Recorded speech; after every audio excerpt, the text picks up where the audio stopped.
Sa mga nagdaang kabanata ay sinabi ni Xiao Chen kay Fatty Jean na may madilim na ekspresyon na gaya ng sinabi ko kanina, gusto ko ang buong pamilya ni Jean, may pagtutol ka ba dito? Sa mga sinabi nga ni Xiao Chen ay kinikilabotan na si Fatty Jean na sabi pa nga niya na kung sinong nilalang ang isang tulad mo.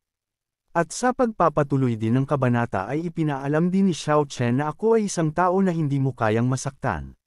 Sa mga binitawang salita ni Xiao Chen ay halos humiwalay na ang kaluluwa niya dito. Subalit naglakas loob pa din siyang nagsalita kay Xiao Chen na pinapayuhan kita na huwag masyadong mayabang. Kung hahayaan mo ako sa pagkakataong ito, ay magkukunwari akong walang nangyari. Sa kanyang mga sinabi kay Xiao Chen ay agad naman itong sinang-ayunan ni Xiao Chen na magandang ma'am kahit ito kaya naman makakaalis ka na ngayon. Nagulat naman si Fatty Jean sa sinabi ni Xiao Chen na makakaalis na siya ng ganun-ganun lang. Bahagya namang nagtaka si Jiang Chuan sa mga sinabi ng kanyang big boss subalit nang makita niya ang ekspresyon ng kanyang big boss ay bahagya siyang natakot dito. Inulit naman ni Xiao Chen kay Fatty Jean na sasabihin ko ulit sa iyo ng isa pang beses na pwede ka nang umalis ngayon. Napangiti naman ng malademonyo ang hangal dahil ang akala niya ay nagawa niyang takutan si Xiao Chen. Kaya naman agad siyang tumayo at sabay na sinabi niya na kung ganoon ay aalis na ako. Habang si Xiao Chen naman ay pinagmamasdan siyang paalis.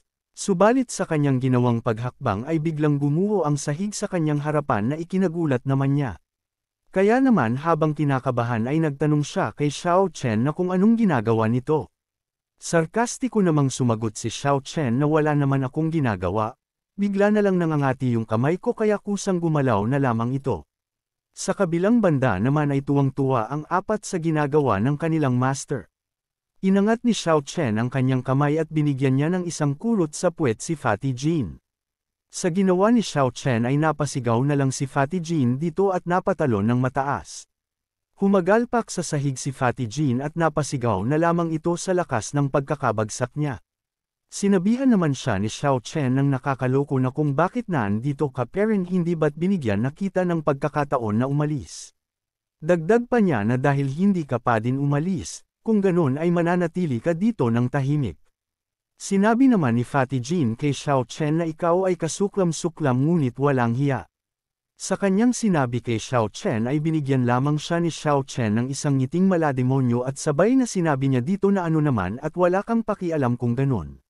Maya-maya pa ay marami na ang nakakapansin sa ginagawa ni Xiao Chen kay Fatty Jean, nasabi pa nga ng isang cultivator na hindi ba't siya ay si Fatty Jean, sinagot naman siya ng isa na tama ngunit ano ang nangyayari sa kanya. Na kahit ang mga gwardya ay napansin din nila ang ginagawa ni Xiao Chen kay Fatty Jean na sabi pa nga ng isang na kung anong nangyayari, pinapahiya nila si Fatty Jean. Ang katabi niya ay si Jiang Chuan diba? Ayaw na bang mabuhay ng pamilyang Jiang? Dagdag pa ng isa na naglakas loob pa silang saktan si Fatty Jean, kahanga-hanga talaga ito. Balik naman tayo kay Xiao Chen na sabi pa nga niya kay Fatty Jean na nabalitaan ko na ang iyong kayamanan ay katumbas ng isang buong kaharian. Sa sinabi ni Xiao Chen ay bahagya siyang napaisip dito. Kaya naman ayaw niyang magsalita dito sapagkat baka ubusin ni Xiao Chen ang kanyang kayamanan. Lumapit naman si Jiang Chuan nang may nakakalukong mukha at sabay na sinabi nito na Big Brother, ang kanilang kayamanan ay talagang katumbas ng isang buong kaharian, masasabing mas mayaman pa ang pamilya nilang Jin kaysa sa buong pamilya sa lungsod ng Jingzhou. Pinabulaanan naman ito ni Fatty Jean na isa itong kalokohan, hindi totoo, mahirap lang ang pamilya namin. Sinabi naman ni Xiao Chen na kung ganung mahirap lang kayo ay wala palang silbi ang iyong buhay na iligtas. Kung ganoon ay ihanda ang iyong sarili na mamatay ngayon dito, na agad namang inilabas ni Xiao Chen ang aura sa kanyang kamay. Kaya naman sa kanyang takot na baka paslangin siya ni Xiao Chen ay agad niyang sinabi na huwag ituloy ang gagawin ni Xiao Chen sapagkat ang aking pamilya ay totoong mayaman, totoong napakayaman, sabihin mo sa akin kung magkano ang gusto mo, tiyak na ibibigay ko ito sa iyo kaya pakiusap hayaan mo ako. Natawa naman si Xiao Chen at sabay na sinabi niya dito na bakit hindi mo ito ginawa sa simula, hindi ba mas madali para sa ating dalawa ang ginawa mo? At agad na ding sinabi ni Xiao Chen kay Jiang Chuan na umalis na sila at dalhin mo rin yung mataba na yan para sumama sa atin. Agad naman na sinunod ito ni Jiang Chuan. Nasabi pa nga niya na may nakakalukong hitsura na halika na Fatty Jean. Habang naglalakad sila ay nagtanong si Fatty Jean kay Jiang Chuan, na kung ano ba ang ginagawa niyo, may sasabihin ako sa iyo kung sakaling malaman ng tatay ko ang bagay na ito, sigurado akong mapapawi ang lalaking iyon sa mundong ito. Dagdag pa niya na hindi lang siya, kundi pati iyong pamilya Jiang ay tiyak na magdurusa niyan. Sinabi naman ni Jiang Chuan sa kanya na sa panaginip mo, Fatty Jean. Hindi mo alam kung gaano kalakas ang Big Brother ko. Dagdag pa niya na nakikita mo ba yung matandang yun? Siya ay isang Russian Realm Warrior. Isang Russian Realm Warrior, ngunit ito pala ay ang servant ng aking Big Brother, mas mabuting tanggapin mo ang iyong pagkatalo, Fatty Jean. Halos pumutok na ang ugat ni Fatty Jean sa galit na sabi pa nga niya na hindi siya matatalo. Ipinaliwanag naman ni Jiang Chuan na may sasabihin ako sa iyo Fatty Jean, huwag mong labanan ang Big Brother ko. Ngunit sa halip ay subukang makisama sa kanya. Sinadya ko talaga, marami kang makukuhang benepisyo, tulad na lamang na Earth Level Martial Art Technique, ibibigay niya sa iyo na parang wala lang. Nagulat naman si Fatty Jean sa mga sinabi ni Jiang Chuan na Earth Level Martial Art Technique. Sinabi naman ni Jiang Chuan na hindi, ito ay 9th grade Earth Level Martial Art Technique. Mas lalong nagulantang si Fatty Jean sa 9th grade Earth Level Martial Art na sabi pa nga niya na ang aming pamilyang Jean ay mayroon ding ilang 9th grade Earth Level Martial Art Technique, ngunit ang taong ito ay talagang nagbibigay nito kung kailan niya gusto na parang wala lang. Alam kong mas kaunti ang nabasa ko, pero huwag kang magsinungaling sa akin. Sinabi naman ni Jiang Chuan na totoo nga may sasabihin ako sa iyo pero wag mong ilalabas. Alam mo ba na si Long Feige, Big Brother din namin siya underlings at Little Brother. Ngunit sa mga tuntunin ng Hiroshi, nasa ibaba ko pa rin siya dahil ako ang unang tao na kinuha ng Big Brother namin para maging underling niya. Nagulat naman si Fatty Jean na sabi pa nga niya na si Long Feige din ang underling niya. Sino ba talaga ang lalaking iyon? Agad naman na sinabi ni Jiang Chuan na kung sino siya ay hindi na ito mahalaga. Big Brother mo siya sa hinaharap. Tsaka Big Brother's Master. Sinabi din ni Jiang Chuan na hulaan mo kung sino siya. Sumagot naman agad si Fatty Jean na sino. Hindi naman na nagpaligoy-ligay pa si Jiang Chuan at agad na sinabi niya na kilala mo ba si Master Joe Chanzen. Sa sinabi ni Jiang Chuan ay tumulo ang pawis niya na sabi pa nga niya na ano. Hindi ba't siya ang pumawi sa buong Mystical Warrior sa Tianyuan City? Hindi nakapagtataka, napapangiti na lang si Jiang Chuan sa reaksyon ni Fatty Jean. Dagdag pa ni Jiang Chuan na kaya naman, ang pagsunod kay Big Brother sa kanyang paglalakbay ay tiyak na mabubuhay tayo ng maayos. Sumagot naman si Fatty Jean na syempre pwede, pero gusto ko din yung Earth Level Martial Art Technique.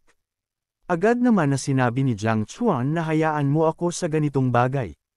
Agad na lumapit si Jiang Chuan kay Xiao Chen na tuwang-tuwa. Nang marinig ni Xiao Chen ang sinabi ni Jiang Chuan ay agad naman na sinabi ni Xiao Chen kay Jiang Chuan na 9th grade Earth Level Martial Art Technique. Ibigay ito sa kanya. Tuwang-tuwa naman si Jiang Chuan na sabi pa nga niya na gaya ng inaasahan kay Big Brother. At agad na sinabi niya kay Fatty Jean na tapos na si Big Brother ay pumayag na. Natuwa naman si Fatty Jean sa kanyang narinig kaya naman sinabi niya na kay Jiang Chuan na kung ganun simula ngayon, magiging Big Brother ko na siya. Habang pinagmamasdan ni Xiao Chen ang dalawa ay nasabi na lang niya habang natatawa na paminsan-minsan ang Jiang Chuan na ito ay napapakinabangan din. Subalit sa loob-loob ni Fatty Jean na mukhang may plano ito na sabi pa nga niya na magpapanggap muna ako, pagkatapos dumating ang tatay ko, sisiguraduhin kong paksain ang bawat isa sa inyo. Nagpatuloy sa paglalakad sila Xiao Chen habang ang hangal naman na si Fatty Jean ay may maitim na plano. Maya-maya pa ay bahagyang nagtataka si Xiao Chen sa dami ng mga tao at nagsisiksikan na sila dito. Sa kabilang banda naman sa pamilyang Jiang sa nakatagong silid ay napapaisip ang headmaster na sino ba talaga itong Xiao Chen. Isa siyang misteryosong lalaki, mayroon pa siyang mga Russian Realm Warriors bilang kanyang servant. Subalit kung titignan siya, parang wala siyang balak patungo sa Chuaner kaya siguradong hindi siya pupunta dito para sa Jiang family. Agad na tinanong niya ang kanyang servant na paano ang pag-usad ng bagay na sinabi ko sa inyo na imbestigahan. At ano ang penanggalingan ni Xiao Chen? Sinabi naman ng servant na sa orihinal, si Xiao Chen ay alagad ng sekta ng Qindian ang kanyang likas na mga talento ay mas malala at binalak laban sa ibang alagad na naging dahilan upang siya ay maging isang basura. Ngunit biglang isang araw, ang kanyang cultivation ay lumitaw na nakuhang muli, at mabilis din itong umangat kumpara sa iba. Pagkatapos noon, si Zhu Tianzhen na ang reputasyon ay mabilis na tumaas sa loob lamang ng maikling panahon, kinuha si Xiao Chen bilang kanyang disipulo, at pagkatapos ay nagpunta ang subordinate na ito upang mag-imbestiga, at nalaman na walang tanong tungkol sa pagkakakilanlan ni Xiao Chen, pero iba yung kay Zhu Tianzhen, wala kaming nakita tungkol sa kanya, na para bang siya ay lumitaw sa manipis na hangin. Dahil nakarating ka na sa part na ito ay inaanyayahan kita na pindutin ang like at mag-subscribe at i-on ang notification bell. At kung gusto mo naman na suportahan ng matindi ang bidang hangal na ito ay maaari mo ding pindutin ang super thanks sa ibaba para mas lalong ganahan ang hangal na ito. Maraming salamat mga bida.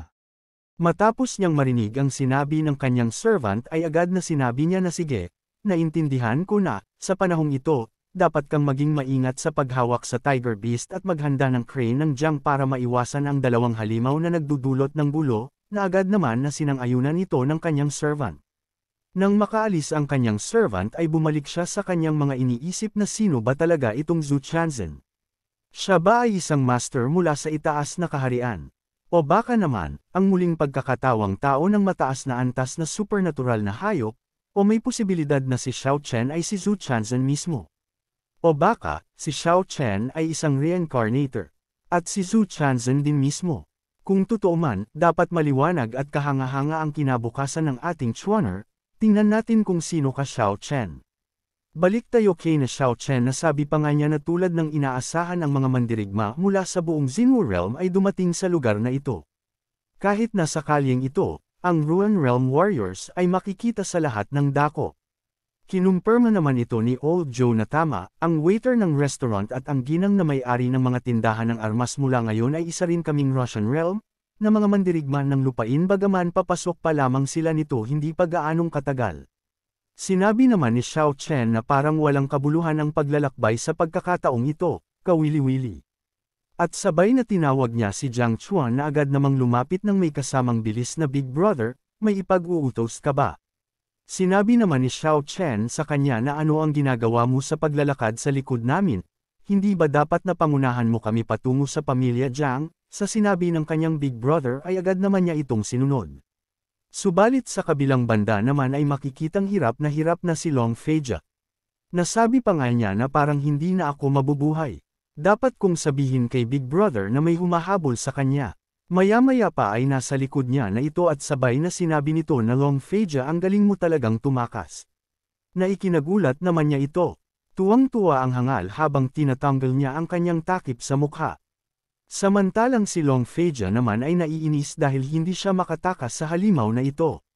Sinabi din ng Young Master ng Iron Blood na Long Feitian, ano ba talaga ang ibinigay sa iyo ni Xiao Chen kaya gusto mo siyang ipagtanggol? Sarkastiko namang sumagot si Long Feijia nang may tapang na hindi mo na ito problema. Nasa isip-isip pa nga niya na malas naman, bakit kailangan ko pang makilala si Tai Chuangsen dito? Nakakainis talaga, parang ang hirap makaalis dito sa pagkakataong ito. Sa sinagot ni Long Feijia ay agad na inangat niya ang kanyang kamay habang naglalabas ng aura. At sabay na sinakaw si Long Feijia na sabi pa nga niya sabihin mo sa akin, sino ba talaga itong Xiao Chen? Basta sasabihin mo sa akin yan, papakawalan na kita sa pagkakataong ito. Matapang namang sinabi ni Long Feijia habang nahihirapan na sa iyong panaginip. Mas mabuting patayin mo na lang ako. Sinabi naman ng hangal na Young Master na patayin ka. Hindi ba ito masyadong kapaki-pakinabang para sa iyo?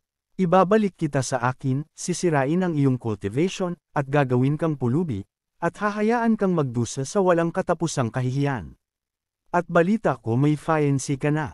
May itsura din siya, at hindi ba mas perpekto kung maipanganak niya ang anak ko? Galit na galit si Long Feijia nang marinig niya ang plano ng hangal. Nasabi pa nga niya na Tai Chuangsen gusto kitang sirain sa mga piraso, subalit bago pa man may pagpatuloy ang kanyang mga sinasabi ay binigyan na siya ng isang atake na dahilan upang masira ang kanyang cultivation at magtamaw ng matinding pinsala. Nasabi pa nga ng hangal na nag-iisa ka lang. Paano mong magagawa na wasakin ako at pagpipirapirasuhin? At walang ano-ano din ay binigyan na naman niya ng isang atake si Long Feijia. Dagdag pa niya ng ngunit sa ngayon. Mas mabuting sirain ko muna ang iyong cultivation. Nasabi na lamang ni Long Feijia habang nahihirapan na Tai Chuangsen maging masamang espiritu man ako, hindi pa rin kita papakawalan. Sa mga sinabi ni Long Feja ay nagpintig na naman ang tenga ng hangal. Kaya naman binigyan na naman niya ito ng isang atake dahilan upang tuluyan ng mawasak ang cultivation nito. Nasabi pa nga ng hangal na sayang naman, hindi muna kita hahayaang mamatay ng madali. Habang si Long Feja naman ay halos maubusan na ng life force at malapit nang bumigay ang kanyang katawan. Nasa isip-isip pa nga niya na anong kamalasan ito. Hindi ko na maipadala ang impormasyon kay Big Brother. Ano na ang gagawin ko ngayon? Sa kanyang malalim na pag-iisip ay sinabi na naman ng hangal na bibigyan pa kita ng huling pagkakataon. Sabihin sa akin ang mga detalye tungkol kay Xiao Chen. Sinabi naman ni Long Feja na imposible. Ako, si Long Feja, ay talagang hindi susuko sa iyo. Sa mga sinabi ni Long Feja ay sumabog na sagalit ang hangal na halos pumutok na ang mga ugat nito na sabi pa nga niya na walang hiyang bastardo. Binibigyan na kita ng mukha, pero hindi ka pa rin marunong magpasalamat. Sige, aagawin ko ang fiancé mo at gagawin kong babae sa harap mo. Tignan ko kung magiging ganito kakatigas ulit o hindi. At agad na binigyan niya ng isang atake si Long Feja dahilan upang mawala na ito ng malay. Nakakabuwesit lahat ba ng mga tao mula sa Long Clan ay matigas ang ulo. Pero at least hindi naman masama ang fiancé niya. Habang naglalakad palabas ay natatawa ang hangal at sabay na sinabi nito na ang mga problemang ito ay dapat hawakan ngayong gabi. Sa kabilang banda naman kung saan nandito si Xiao Chen at nagpapahinga sa kanyang silid. Mahimbing na natutulog sina Xiao Chen at Black sa kanilang kwarto. Ngunit sa hindi inaasahan ay bahagyang naramdaman ni Xiao Chen ang isa sa mga servant niya. Kaya naman bigla siyang nagising dito na sabi pa nga niya na bakit naging ganito kahina ang life force ni Long Feja. Sobrang hina sa extend halos mawala. Kaya naman sa kanyang pagdududa ay agad siyang pumasok sa loob ng inner space. Habang pinagmamasdan niya ang kaluluwa ni Long Feja ay makikitang halos mawala na ito. Nasabi pa nga niya na kung ano ba talaga ang nangyayari sa kanya. Agad siyang bumalik sa kanyang kamalayan dala-dala ang pag-aalala kay Long Feja. Nang makabalik siya sa kanyang kamalayan ay nasabi na lamang niya na nakakainis ito para akong binabangongget. Mabilis siyang tumayo at kinuha ang kanyang damit upang maghanda. At tignan kung anong nangyayari kay Long Feja. Agad na kinagat niya ang kanyang daliri upang magsagawa ng formation. Mabilis na nilabas niya ang formation at inilagay ang kanyang dugo dito na agad namang nagkaroon ng reaksyon. Matapos ang kanyang paghahanda ay nakita niya na ang nangyari sa kanyang servant na pinahirapan ng husto. Na walang awang inatake ng walang kalaban-laban. Kaya naman nang makilala niya ang gumawa sa kanyang servant ay bigla itong nanggigil na sabi pa nga niya na Tai Chuangsen mahusay, napakahusay mo. Dagdag pa niya habang lumalabas ang nakakakilabot na aura na gusto mo akong hanapin. Sige, hintayin mo ako.